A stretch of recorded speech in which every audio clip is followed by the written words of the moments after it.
கர்த்தரும் அருமெருட்சகருமாகிய இயேசு கிறிஸ்துவின் ஈடு இணையற்ற நல் நாமத்தினாலே இந்த புனித வெள்ளி தினத்தன்று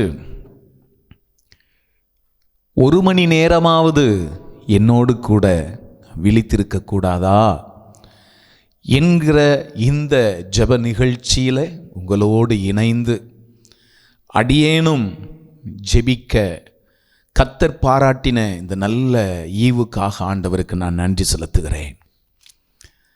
என் இருதயத்தில் ஏவப்படுகிற ஒரு விஷயத்தை உங்களிடத்தில் நான் சொல்லி உங்களோடு இணைந்து ஜெபிக்க ஆசைப்படுகிறேன். இன்றைக்கு ஒரு விசேஷித்த நாளாக நாம் கருதுகிறோம், புனித வெள்ளி. ஒரு ஆவிக்குரியவனுக்கு இந்த ஒரு வெள்ளி மாத்திரம் புனித வெள்ளியாக இருக்கக்கூடாது. ஒவ்வொரு வெள்ளியும் நமக்கு புனித வெள்ளியாக இருக்க வேண்டும். ஒவ்வொரு வெள்ளியும் மாத்திரமல்ல, தேவன் நமக்காகவே உருவாக்கின இந்த 7 நாட்கள், ஞாயிறு முதல் திங்கள் வரையிலுமான அந்த 7 நாட்களும் நமக்கு, அந்த 7 நாட்களும் நமக்கு புனித நாளாக இருக்க வேண்டும். ஹல்லேலூயா. ஞாயிறு, திங்கள், செவ்வாய், புதன், வியாழன், வெள்ளி, சனி, ஒவ்வொரு நாளும் நமக்கு ஒரு புனித நாளாக, பரிசுத்த நாளாக இருக்க வேண்டும். ஆண்டவர் சொல்லியிருக்கிறாரு, உங்கள் தேவனும் கர்த்தருமாகிய நான் பரிசுத்தர், எனவே நீங்களும் பரிசுத்தராயிருங்கள். அப்படி என்றால் ஒவ்வொரு நாளும் நாம் பரிசுத்தமாய் இருக்க வேண்டியது நம்மேல் விழுந்த கடமை. ஹல்லேலூயா. போகட்டும். நல்ல அருமையான ஒரு ஜெப நிகழ்ச்சி. இன்றைக்கு ஒவ்வொரு ரட்சிக்கப்பட்ட தேவ பிள்ளைகளிடத்திலும், ஒவ்வொரு ஆவிக்குரியவர்களிடத்திலும் தேவன் எதிர்பார்க்கிற ஒரு பெரிய தாகம் இதுதான். நீங்கள் ஒரு மணி நேரமாவது இப்படிப்பட்ட வார்த்தைக்கு ஆங்கிலத்தில் சொல்லுவோம், அட்லீஸ்ட் அப்படிமோம்ல, அட்லீஸ்ட் ஒரு மணி நேரமாவது என்னோடு கூட விழித்திருக்க கூடாதா? இன்றைக்கு ஆண்டவருடைய எதிர்பார்ப்பு, ஆண்டவருடைய தாகம், ஆண்டவருடைய ஏக்கமெல்லாம் அதுதான். என்னுடைய இரத்தத்தினால் கழுவப்பட்ட, ரட்சிக்கப்பட்ட ஒவ்வொரு ஆவிக்குரியவனும் ஒரு மணி நேரமாவது விழித்திருந்து என்னோடு இசைந்து இணைந்து ஜெபிக்க வேண்டும். இது ஆண்டவருடைய ஏக்கம், எதிர்பார்ப்பு. நிறைவேற்றுவோமா? நிறைவேற்றுவோமா? இப்பொழுது ஆண்டவரிடத்தில் ஒரு காரியத்தை கேட்க போகிறோம். என்ன? ஆண்டவரே, தூங்காம விழித்திருந்து ஜெபிக்க எனக்கு ஒரு பலன் தாங்க. ஒருவேளை இந்த நிகழ்ச்சியை பார்த்து கொண்டிருக்கிற, கேட்டுக்கொண்டிருக்கிற அருமை சகோதரா, இன்றைக்கு மற்ற எல்லா ஜெபங்களிலும் கலந்து கொள்ளுகிறோம், ஆனால் இரவிலே சற்று நேரம் விழித்திருந்து ஜெபிக்கக்கூடிய அந்த ஜெபத்திற்கு நம்முடைய இருதயம் இன்றைக்கு சம்மதிப்பதில்லை, நம்ம சரீரம் ஒத்துழைப்பது இல்லை, அதை குறித்ததான ஒரு விழிப்புணர்வு கூட நமக்கு இல்லை. தவறு. ஒவ்வொரு ஆவிக்குரியவர்களும் தேவனோடு இசைந்து ஒரு மணி நேரமாவது விழித்திருந்து ஜெபிக்க வேண்டும். ஆண்டவர்கிட்ட கேட்போம், ஆண்டவரே, தூங்காம விழித்திருந்து ஜெபிக்க எனக்கு ஒரு வரத்தை தாங்கப்பா. தூங்காம ஜெபிக்கும் வரம் தாங்கப்பா, விழித்திருந்து ஜெபிக்கும் வரம் தாங்கப்பா, தூங்காம ஜெபிக்கும் வரம் தாங்கப்பா.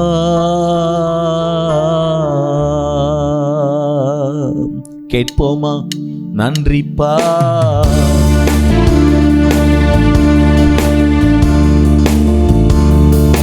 தூங்காம ஜெபிக்கும் வரம் தாங்கப்பா, விழித்திருந்து ஜெபிக்கும் வரம் தாங்கப்பா, தூங்காம ஜெபிக்கும் வரம் தாங்கப்பா. நான் தூங்கினால் எதிரி களை விதைப்பான், ஜெபம் மறந்தால் எதிரி ஜெயம் எடுப்பான். நான் தூங்கினால் எதிரி களை விதைப்பான், ஜெபிக்க மறந்தால் எதிரி ஜெயம் எடுப்பான். தூங்காம ஜெபிக்கும் வரம் தாங்கப்பா, விழித்திருந்து ஜெபிக்கும் வரம் தாங்கப்பா, தூங்காம ஜெபிக்கும் வரம் தாங்கப்பா.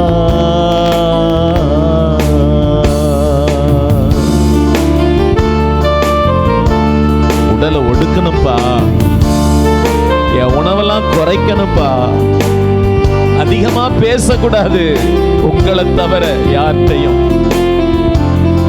வெள்ளத்துல வளரணும்பா, வெள்ளத்துல வளரணும்.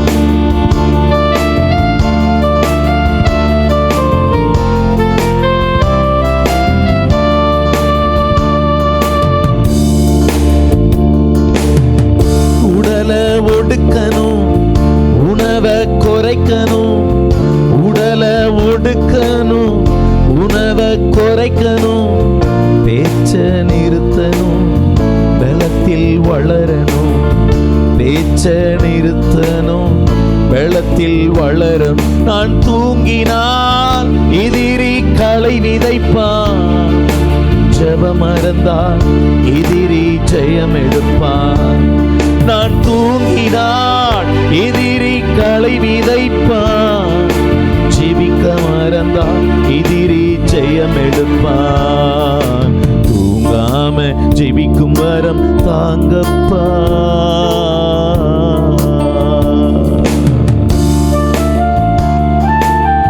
அண்ணாள் தேவனுடைய சமூகத்தில் போய் தன்னுடைய இருதயத்தை எல்லாம் ஊற்றினாலே,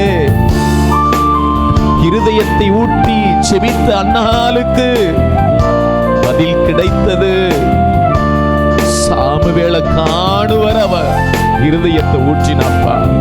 நாங்களும் சில காரியங்கள் எங்களுக்கு கிடைக்கிற வரையிலும் சோராது இருதயத்தை ஊற்றனப்பா. நன்றி.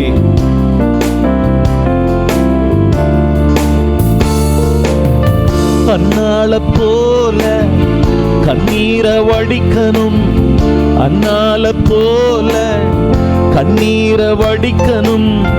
சாமுவேலை காணும் வர இதயத்தை ஊற்றணும், சாமுவேலை காணும் வர இதயத்தை ஊற்றணும். நான் தூங்கினால் எதிரி களை விதைப்பான், ஜெபம் மறந்தால் எதிரி ஜெயம் எடுப்பான்.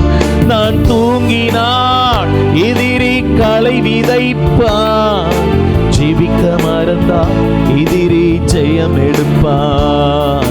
தூங்காம ஜெபிக்கும் வரம் தாங்கப்பா.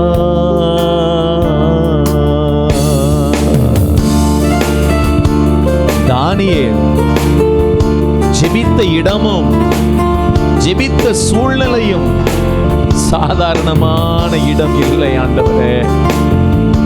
அவன் ஜெபித்த இடம் சிங்க கெபியில, அவன் ஜெபித்த சூழ்நிலை மரணத்திற்கு ஏதுவான ஒரு போராட்டத்துல.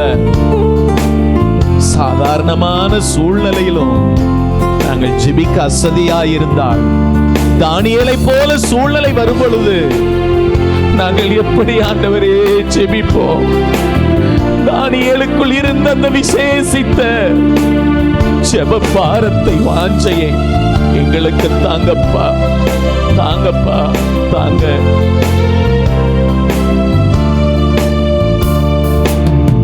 தானியேல் போல துதிக்கணும், ஜெபிக்கணும். தானியேல் போல துதிக்கணும், ஜெபிக்கணும். சிங்கங்களின் வாய்களை தினம் தினம் தினம் கட்டணும், சிங்கங்களின் வாய்களை தினம் தினம் கட்டணும். நான் தூங்கினால் எதிரி களை விதைப்பான், ஜெபம் மறந்தால் எதிரி ஜெயம் எடுப்பான். நான் தூங்கினால் எதிரி களை விதைப்பான், ஜெபம் மறந்தால் எதிரி ஜெயம் எடுப்பான். தூங்காம ஜெபிக்கும் வரம் தாங்கப்பா.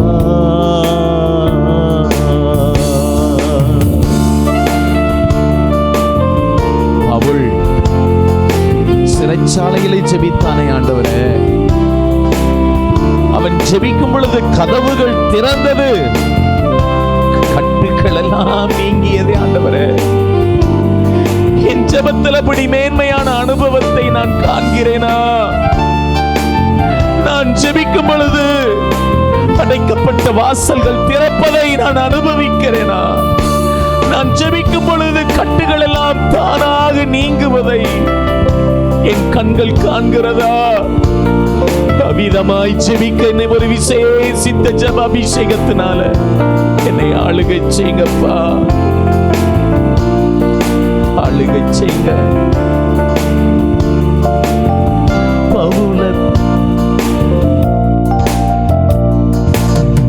பவுல போல சிறையில ஜெபிக்கணும், பவுல போல சிறையில ஜெபிக்கணும். கதவுகள் திறக்கணும், கட்டுகள் நீங்கணும். கதவுகள் திறக்கணும், கட்டுகள் நீங்கணும். தூங்கினார் எதிரி களை விதைப்பான், ஜெபம் மறந்தால் எதிரி ஜெயம் எடுப்பான். நான் தூங்கினாள் எதிரி களை விதைப்பான், ஜெபிக்க மறந்தால் எதிரி ஜெயம் எடுப்பான். தூங்காம ஜெபிக்கும் வரம் தாங்கப்பா.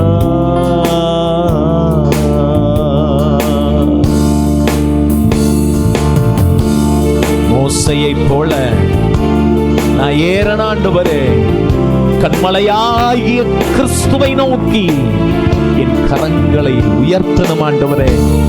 தேசத்திற்காக, அழிந்து போகிற ஆத்துமாக்களுக்காக நான் திறப்பிலே யார் ஆண்டவரே நிற்பார்? யார் ஆண்டவரே நிற்பார்? என்னை நம்பி இருக்கிறீங்களே, என் முழங்காலை முடக்குமா? என் பிள்ளை கரங்களை உயர்த்துவா? நான் கரங்களை உயர்த்தி ஜெபிக்க ஜெபிக்க தேவ பிள்ளைகளுக்கு ஜெயம் ஆண்டவரே. நன்றி.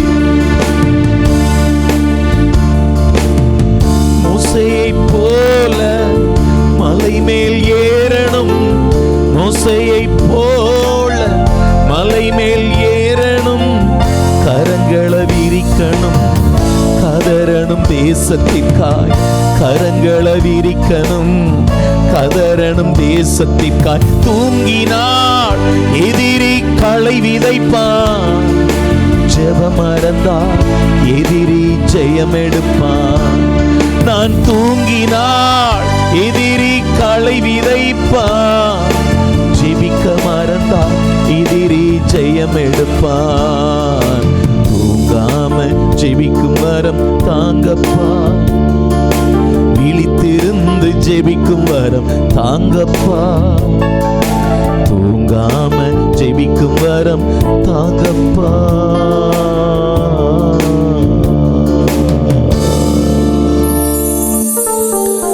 நான் தூங்கினான் எதிரி களை விதைப்பான், ஜெபம் மறந்தால் எதிரி ஜெயம் எடுப்பான். இஸ்ரவேலின் ஜெயபலமானவர் நீர் என்னோடு இருக்கும் பொழுது எதிராளியாகிய பிசாசை ஜெயிக்க அனுமதிக்கலாமா? இல்லை ஆண்டவரே, ஒருபோதும் இல்லை ஆண்டவரே.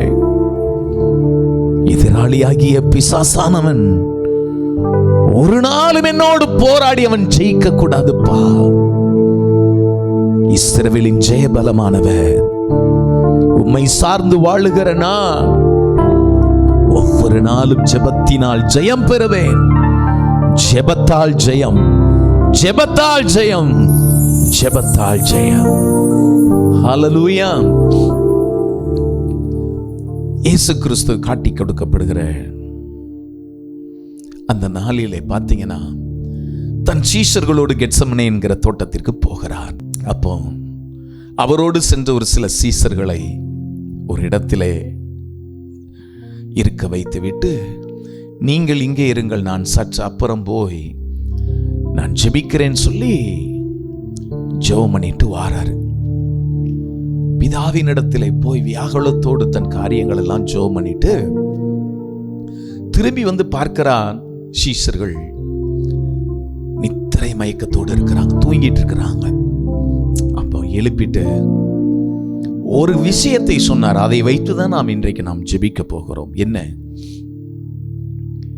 நீங்கள் 1 மணி நேரமாவது, அட்லீஸ்ட் 1 hour, நீங்கள் 1 மணி நேரமாவது, ஜஸ்ட் 1 hour, நீங்கள் 1 மணி நேரமாவது என்னோட கூட விழித்திருக்க கூடாதா? இதுல ஆண்டவருடைய ஒரு ஏக்கத்தை நம்மளால பார்க்க முடியுதுல்ல. சரி, நம்ம மத்த நேரத்துல ஜெபம் பண்ண ஆண்டவர் கேட்க மாட்டாரா? ஏன்? நம்ம தூக்கத்தெல்லாம் வெறுத்து, தூக்கத்தெல்லாம் ஒருத்து, அது அந்த ஜெபத்தை தான் ஆண்டவர் கேட்பாரா? நோ, அப்படிலாம் கிடையாது. ஆனா சில காரியத்தில் நாம் ஜெயம் பெற வேண்டும் என்றால் நிச்சயம் ஒவ்வொரு ஆவிக்குரியவர்கள் விழித்திருந்து தான் ஆக வேண்டும். விழித்திருக்காதபடி சில காரியங்களில் நாம் ஜெயம் எடுக்க முடியாது. போகட்டும். நான் ஏன் விழித்திருக்க வேண்டும்? வேத வசனத்திலிருந்து ஒரு சில காரியங்களை வைத்து நாம் ஜெபிக்க போகிறோம். முதலாவது பார்த்தோம் அப்படின்னா மத்தேயு 26வது அதிகாரம், அந்த அதிகாரத்தின் 40வது வசனத்திலே, மத்தேயு 26:40வது வசனத்தை நாம் பார்க்கும் பொழுது பாருங்க. பின்பு அவர் சீஷர்களிடத்தில் வந்து அவர்கள் நித்திரை பண்ணுகிறதை கண்டு பேதுருவை நோக்கி, நீங்கள் 1 மணி நேரமாவது என்னோடு கூட விழித்திருக்க கூடாதா சொல்லிட்டு 41வது வசனத்துல சொல்றார் பாருங்க. ஏன் நீங்க விழித்திருக்கணும்? நம்ம ஏன் விழித்திருக்க வேண்டும்? நாம் ஏன் விழித்திருந்து ஜெபிக்க வேண்டும்? 41வது வசனத்துல, நீங்கள் சோதனைக்கு உட்படாதபடிக்கு விழித்திருந்து ஜெபம் பண்ணுங்கள். அப்ப இங்க ஆண்டவர் நம்ம இடத்தில் எதிர்பார்க்கிற காரியம் என்ன? நீங்க சோதனைக்கு உட்படக்கூடாது. ஏன்னா சோதனைக்கு உட்படுத்தப்பட்ட பிள்ளைகள் எத்தனையோ பேர் அந்த சோதனையில் சிக்கி தங்கள் விசுவாச பாதை விட்டு வழி விலகி இன்றைக்கு பின்மாற்றமான நிலையில் எங்கேயோ போய் கொண்டிருக்கிறாங்க. இதையெல்லாம் உணர்ந்து தான் ஆண்டவர் சொல்றாரு, நீ சோதனைக்கு உட்படுத்தப்படக்கூடாதுன்னா நீ 1 மணி நேரமாவது விழித்திருக்க வேண்டும். ஆவிக்குரியவனே, ஆவிக்குரியவளே, நீங்கள் உங்கள் தூக்கத்தை சற்று நேரம் ஒதுக்கி வைத்து விட்டு இன்றைக்கு இந்த ஜெப நேரத்தில் என்னோடு கலந்து கொண்டிருக்கிற நீங்கள் ஏன் இன்றைக்கு அப்படிப்பட்ட ஒரு முடிவு செய்யக்கூடாது? இனிமேல் தினம்தோறும் 1 மணி நேரம், சாதாரண நேரத்தில் அல்ல, நம்முடைய இன்பமான தூக்கத்தை வெறுத்து ஒதுக்கி ஒரே 1 மணி நேரம், ரொம்ப வேண்டாம், 1 மணி நேரம், just 1 hour, just 1 hour.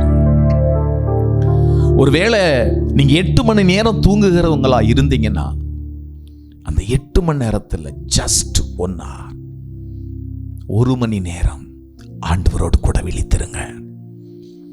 7 மணி நேரம் தூங்குகிறவங்க இருப்பீங்கன்னா just 1 hour ஆண்டவருக்காக தியாகம் செய்யுங்க. அந்த 1 மணி நேரம் நாம் தேவனோடு விழித்திருக்கக்கூடிய அந்த நேரம்தான் சோதனைக்காரனாகிய பிசாசு பலவித சோதனைகளை நமக்கு கொண்டு வந்து நம்முடைய விசுவாசத்தை விட்டு வழி விலகி போக பண்ணுவதற்காக பல சோதனைகளை கொண்டு வருவான். இயேசு கிறிஸ்துவையே சோதித்தவன் அவன் அல்லவா? நம்மளை விட்டு வைப்பானா? இல்ல. அப்படின்னா நாம் சோதனைக்கு உட்படக்கூடாதுன்னா 1 மணி நேரம் ஜெபித்தால் நாம் சோதனைக்கு நிச்சயமாய் உட்பட மாட்டோம். ஒருவேளை ஆண்டவர் சொன்ன இந்த காரியத்தை நாம் மீறி நடப்போமே ஆனால் சோதனைக்கு உட்படுவோம். அந்த சோதனையில் சில வேளைகளில் நாம் தோற்று கூட போகலாம். அதனால் ஏற்படுகிற எவ்வளவோ பாதிப்புகள், விளைவுகள் வேண்டாம். தேவ பிள்ளையே, ஆவிக்குரியவனை வேண்டாம். விழித்திருப்போமா? எல்லாரும் ஜெபம் பண்ணுவோம். ஆண்டவரே, இன்றைக்கு ஒரு முடிவு எடுக்கிறம்பா. என் இன்பமான தூக்கத்தை, நித்திரையை 1 மணி நேரம், ஜஸ்ட் 1 hour, ஒரே 1 மணி நேரம் நான் தியாகம் செஞ்சு நான் உம்மோடு இணைந்து ஜெபிப்பம்பா. இதுவும் எனக்காகத்தானே நீர் கற்றுக் கொடுத்திருக்கிறேன். இதுவும் எனக்காகத்தானே நீர் கற்றுக் கொடுத்திருக்கிறேன். 1 மணி நேரம் உம்முடைய சமூகத்திலே நான் விழித்திருப்பேன். நான் ஜெபிப்பேன். ஆண்டவரே, சோதனைக்கு உட்படுத்த ஆண்டவரே என்னை விட்டு கொடுக்க மாட்டேன்பா, விட்டு கொடுக்க மாட்டேன். இன்றைக்கு அந்த முடிவை எடுக்கிறேன். மீட்பர் இயேசுவின் நாமத்தில் நல்ல பிதாவே, ஆமென், ஆமென். ஹல்லேலூயா. நாம் ஏன் விழித்திருக்க வேண்டும்? 2வது காரியம், 1 பேதுரு 5வது அதிகாரம், அந்த அதிகாரத்தின் 8வது வசனத்தை நாம் வாசிக்கும் பொழுது, 1 பேதுரு 5வது அதிகாரம் 8வது வசனம், தெளிந்த புத்தியுள்ளவர்களாயிருங்கள், விழித்திருங்கள். ஏன் விழித்திருக்கணும்? ஏனெனில் உங்கள் எதிராளியாகிய பிசாசானவன் கெர்ச்சிக்கிற சிங்கம் போல் எவனை விழுங்கலாமோ என்று வகை தேடி சுற்றி திரிகிறான். இன்றைக்கு நாம் ஏன் விழித்திருக்க வேண்டும்? இன்றைக்கு ஆண்டவர் நமக்கு ஆவியானவர் கற்றுக் கொடுக்கிறார். உங்கள் எதிராளியாகிய பிசாசானவன் கெர்ச்சிக்கிற சிங்கம் போல எவனை விழுங்கலாமோ என்று அவன் வகை தேடி சுற்றி திரிகிறான். பார்த்தீங்களா? நீங்களும் நானும் தேவனால் தெரிந்து கொள்ளப்பட்ட தேவ பிள்ளைகள். தேவனால் தெரிந்து கொள்ளப்பட்ட அவருடைய பிள்ளைகளாகிய நம்மளை எப்படியாக விழுங்கிவிட வேண்டும் என்று சிங்கத்தை போல் அவன் வகை தேடுகிறானாம். இவனுடைய வாய்க்கு இரையாக நாம் தப்புவிக்கப்பட வேண்டும் என்றால் ஒரு காரியத்தை தவறாமல் செய்தாக வேண்டும். என்ன? நாம் விழித்திருக்க வேண்டும். நாம் விழித்திருக்க வேண்டும். கிறிஸ்துவுக்குள் அருமையான தேவ பிள்ளைகளே, துஷ்ட மிருகன் பிசாசு,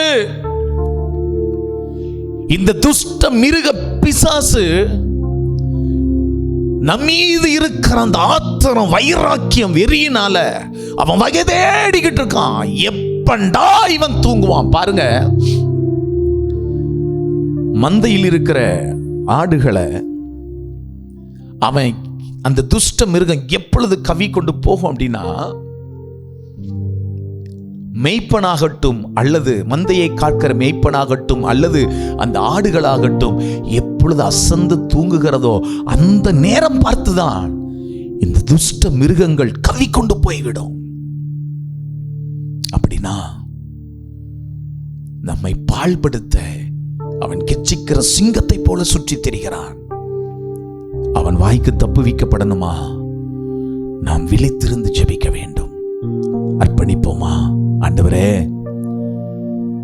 தேவனால் தெரிந்து கொள்ளப்பட்ட என்னை விழுங்குவதற்காக சிங்கத்தை போல வகை தேடி சுற்றி திரிகிறான்.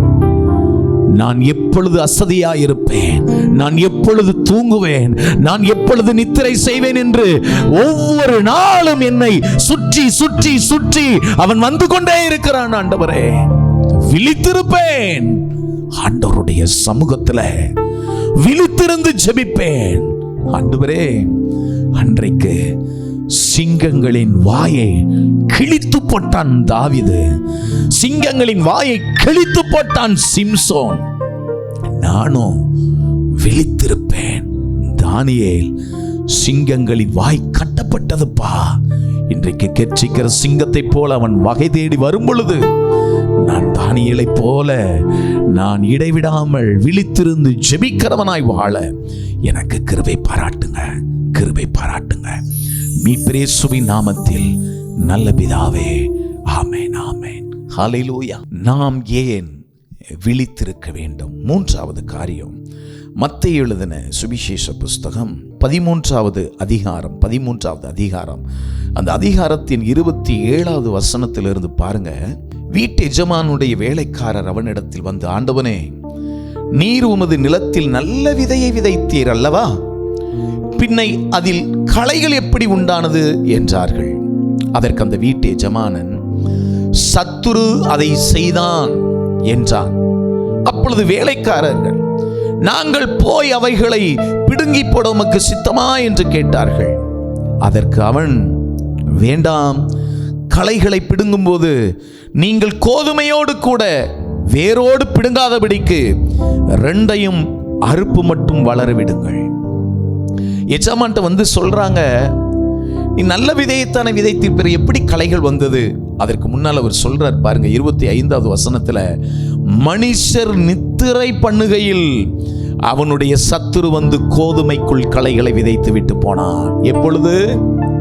நித்திரை செய்யும் பொழுது.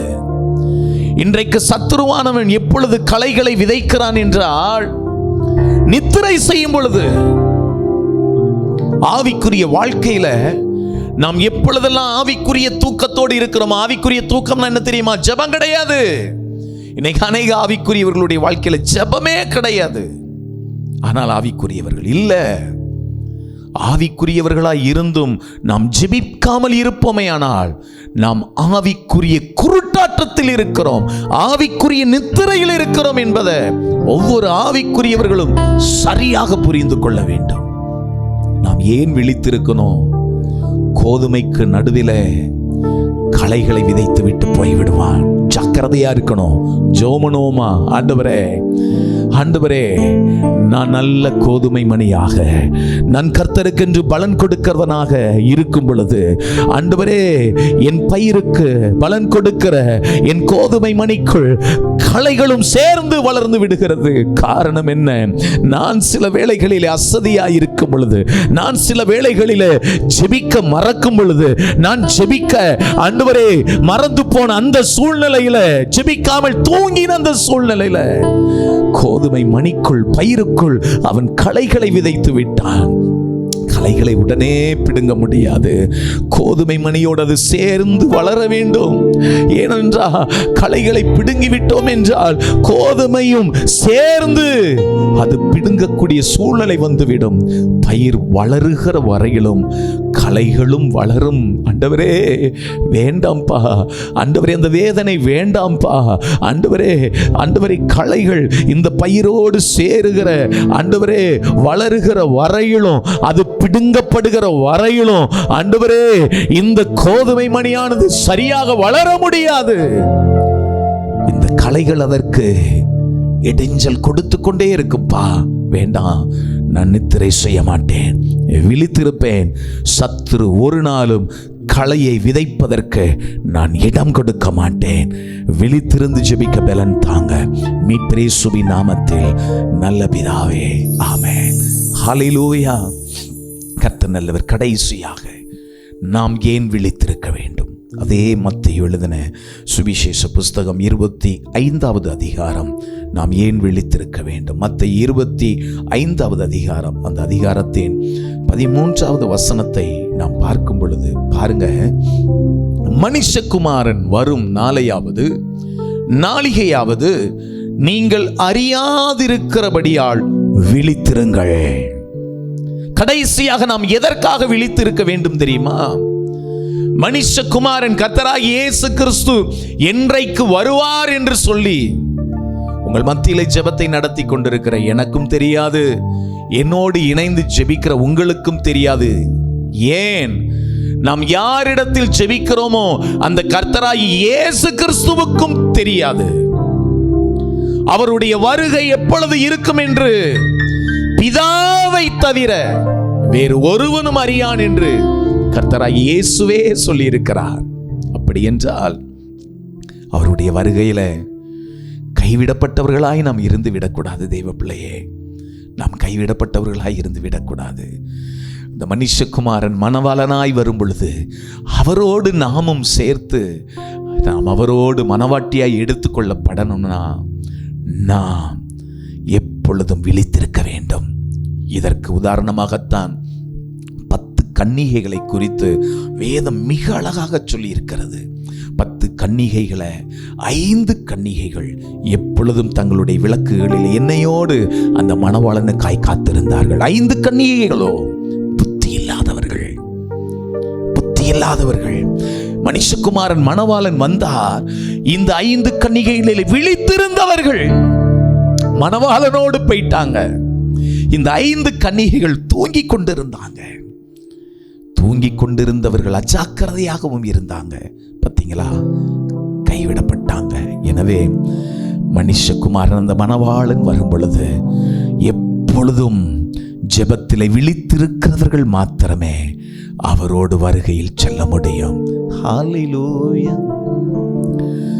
அவர் வரும் நாளினில் என்னை கரமசைத்து அன்பாய் கூப்பிட்டு சேர்த்து கொள்வார். அவர் வரும் நாளினில் என்னை கரமசைத்து அன்பாய் கூப்பிட்டு சேர்த்து கொள்வார். அவர் சமூகமதில் அங்கே அவருடனே ஆடி பாடியே மகிழ்ந்திடுவே. அவர் சமூகமதில் அங்கே அவருடனே ஆடி பாடியே மகிழ்ந்திடுவேன். பாடுவோமா? ஆனந்தமே பரமானந்தமே இது மாபெரும் பாக்கியமே. ஆனந்தமே பரமானந்தமே இது மாபெரும் பாக்கியமே. இந்த பார்தளத்தின் சொந்தக்காரரவர் எந்த உள்ளத்தின் சொந்தமானார். இந்த பார்தளத்தின் சொந்தக்காரரவர் எந்த உள்ளத்தின் சொந்தமானார். எந்த சூழ்நிலையும் அவர் அன்பினின்று என்னை பிரிக்காது காத்துக் கொள்வார். எந்த சூழ்நிலையும் அவர் அன்பினின்று என்னை பிரிக்காது காத்துக் கொள்வார். என்னை நம்பி அவர் தந்த பொறுப்பதனை அவர் வரும் வரை காத்துக் கொள்வேன். என்னை நம்பி அவர் தந்த பொறுப்பதனை அவர் வரும் வரை காத்துக் கொள்வேன். கலிலேயர் மனுஷரே, வானத்தை அண்ணாந்து பார்க்கிறீர்களோ? ஆம், இப்பொழுது நம்மிடத்தில் இருந்து எடுத்துக்கொள்ளப்பட்டது இயேசு கிறிஸ்து எப்படி எடுத்துக்கொள்ளப்பட்டாரோ அதே போல அவர் மீண்டுமாய் நம்மை சந்திக்க ஒரு நாள் வருவார். மணவாளனை சந்திக்கக்கூடிய மணவாட்டியாய் நாங்கள் ஆயத்தமாய் இருக்கணும்னா நாங்க விழித்திருக்கணும். ஆண்டவரே, 1 மணி நேரமாவது என்னோடு நீங்கள் விழித்திருக்க கூடாதா? ஏன் விழித்திருக்கணும்? ஆண்டவரே, சோதனைக்கு உட்படாதபடிக்கு நாங்க விழித்திருக்கணும். துஷ்ட மிருகமாகிய பிசாசினுடைய வாய்க்கு நாங்கள் தப்புவிக்கப்பட நாங்கள் விழித்திருக்கணும்பா. கோதுமை மணியாகிய வளருகிற எங்களிடத்தில் களைகள் ஆண்டவரை சத்துரு விதைப்பதற்கு ஒரு நாள் நாங்கள் இடம் கொடுத்து விடக்கூடாது. அதனால நாங்கள் விழித்திருக்கணும். உம்முடைய வருகையிலே அந்த மணவாளனோடு எடுத்துக்கொள்ளப்பட மணவாட்டியாகிய நாங்கள் விழித்திருக்கணும். விழித்திருப்போம் ஆண்டவரே. ஆண்டவரே, இன்றைக்கு ஆண்டவரே ஒரு முடிவெடுக்கிறோம்பா. எங்கள் இன்பமான தூக்கத்தை 1 மணி நேரம் தியாகம் செய்து உம்முடைய சமூகத்திலே விழித்திருந்து ஜெபிப்போம். ஆசீர்வதிங்க. மீட்பர் இயேசுவின் நாமத்தில் ஜீவனுள்ள நல்ல பிதாவே. ஆமென், ஆமென், ஆமென். God bless you.